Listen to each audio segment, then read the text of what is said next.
What's up, Michigan State fans? It's Jacob Kotzek here, back for another episode of the Michigan State Spartans Insider Podcast. This is now the podcast for Monday, March 23rd, 2026. I am back from the trip to Buffalo. Made the drive back on Sunday morning or early afternoon. Just gonna kind of wrap things up here. But you saw the post game content. Thank you to Hondo for helping me out with that because again, a little busy inside the arena in Buffalo.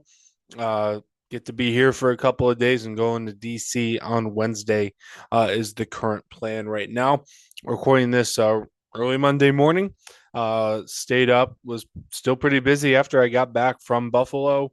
You had the Michigan State women's game against Oklahoma. I had to tune into that. Pretty good season for the women's program, but fell short to Oklahoma in the second round of the NCAA tournament. And then you had to flip to UConn UCLA because the winner of that game goes and plays the men's team in Washington, D.C. on Friday. Of course, UConn wins that game.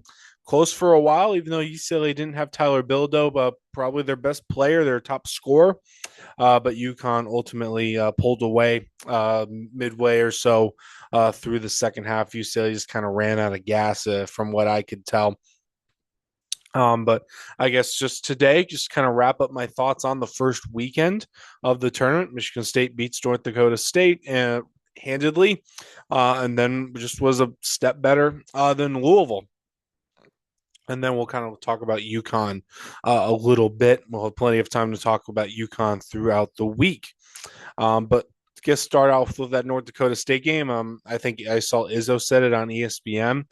I thought really they played better in that game. I know it's a better opponent, it's an easier team, but I thought it was a better, more complete all around effort. I thought the bench players like Cam Ward were better. They were knocking down a bunch of threes. I mean, they hit the three ball relatively well in Louisville too. But like that was like an A- game, I thought, for Michigan State. Like Fears was not well. Fears had a. I guess I'm try to put it. I thought really Fears was actually better in that North Dakota State game. But again, all these takes they're just kind of in that grain of salt. Like it's North Dakota State, not the most. You should always just overwhelm them with talent, which is what Michigan State did. Like the dribble penetration was like the first thing I was keying my eye on. Like could North Dakota State get it, like dribble around Fears or dribble around Jordan Scott and try to get those kickouts for threes. They didn't. Like there was a couple of plays where Michigan State, whoever was guarding the ball handler, just kind of like let him out of bounds and caused a turnover. So it looked like a 3-14 matchup. I was also in the overflow media seating. I was all the way up in the hockey press box, whatever. Fine with it. Second round game, I was actually on the court, which is like the coolest thing ever. Uh, if seeing a March Madness game courtside, Louisville, it's a blast. I can't lie. You'd be. I think most people would be at least a little bit. You're supposed to stay professional on the job. I do what I must, but it's hard not to geek out a little bit when you're in that situation. You know, like people pay thousands of dollars, hundreds of dollars for decent seats at these games, and I just get to get plopped right there by the court, and I'm getting paid to do it. So I'm blessed in that way for getting to do this for a living. But still, Louisville game is kind of what we're more on because that's the most recent game. It's the more important game. It was the round of 32. It's the most recent game too.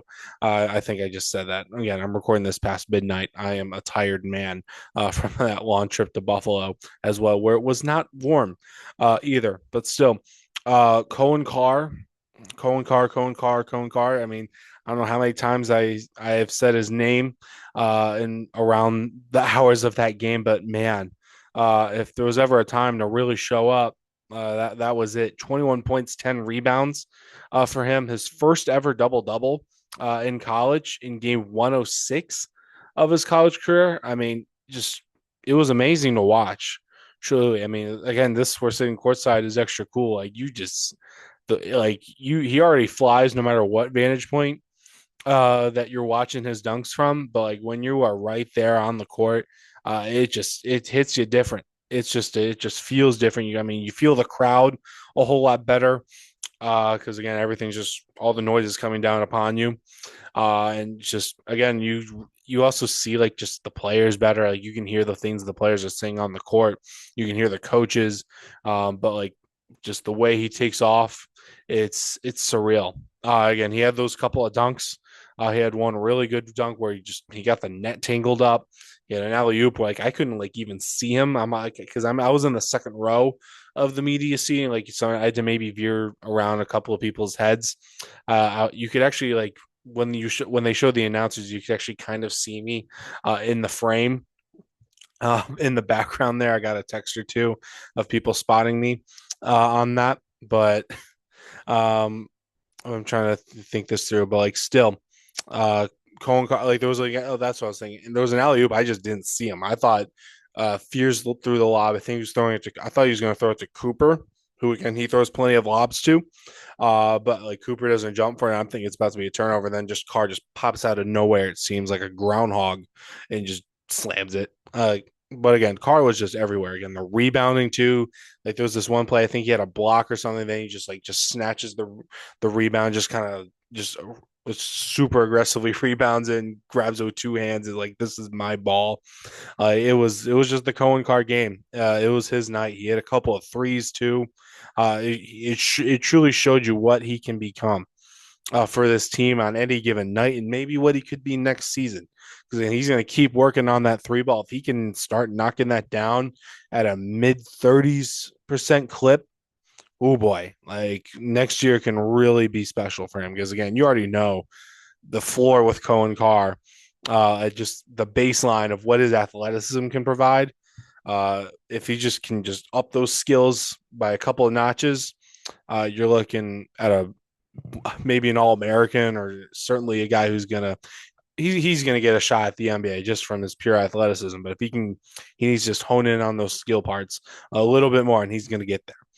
But again, Fears, I still think he was better in that first half of that North Dakota State game. He had like 9 assists, like one turnover in that North Dakota State game. I think if they really wanted to, he could have gotten like 20 assists on that day. But again, you have a big lead. It's North Dakota State. It's the first round. You have 5 more games.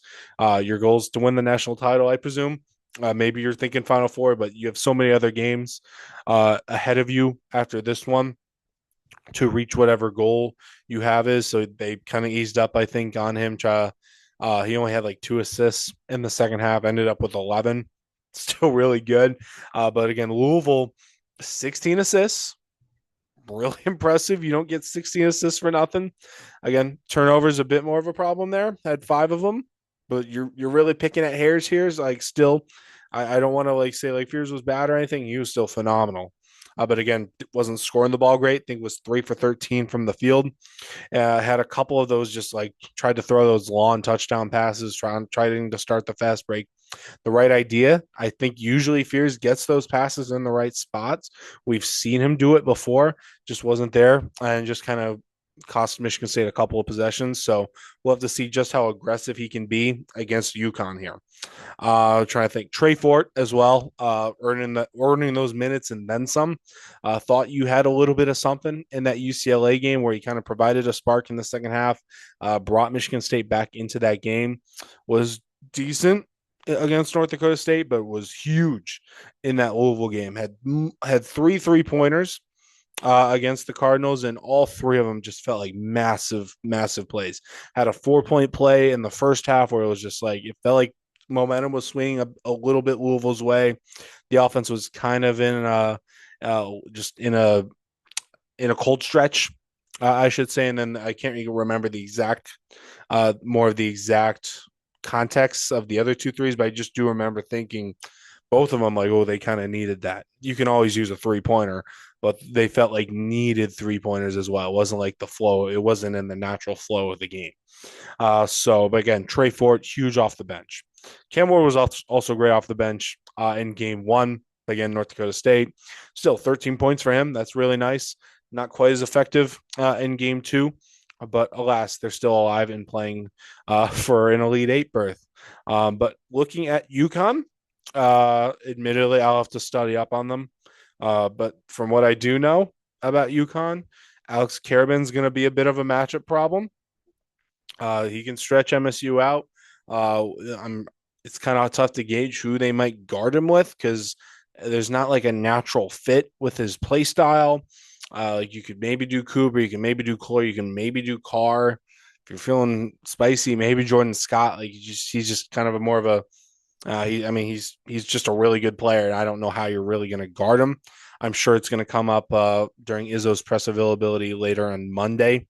I'm recording this again early Monday morning, like it's 12:45 right now as I'm recording this at the moment. But again, Caravan's a problem. You've got a pair of UConn players who are kind of in an interesting injury status. There's Silas Demery, the starting point guard. He played against UCLA, came off the bench, played 20 something odd minutes. Wasn't super effective, at least looking at the box score. Not as effective as he usually is, but a really good passer, averages about 6 assists per game. But again, extended break. I can't remember the other guy's name, but he comes off the bench. But he's still a decent player. He started a dozen games this season, so you got to be decent to start for UConn. So I can't remember the exact name right now as I'm recording it. But yeah, two guys that I'll have to.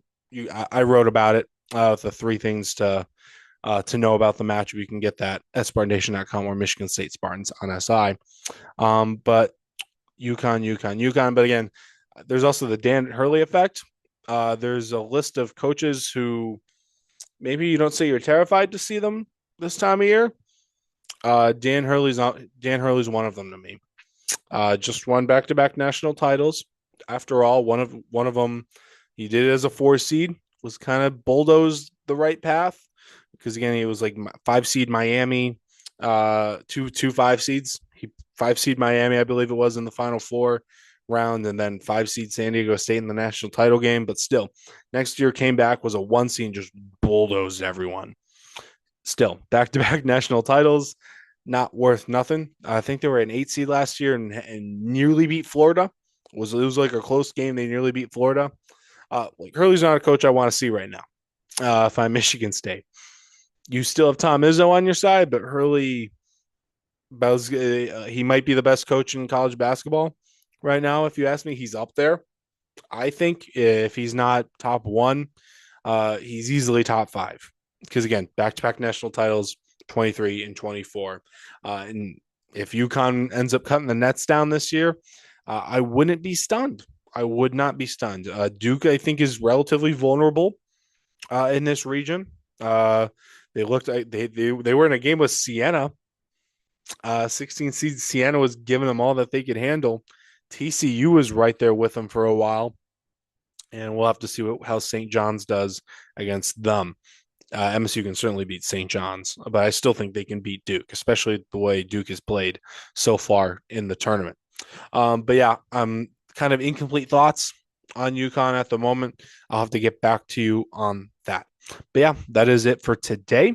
There'll be plenty of written content coming your way soon. More on March Madness.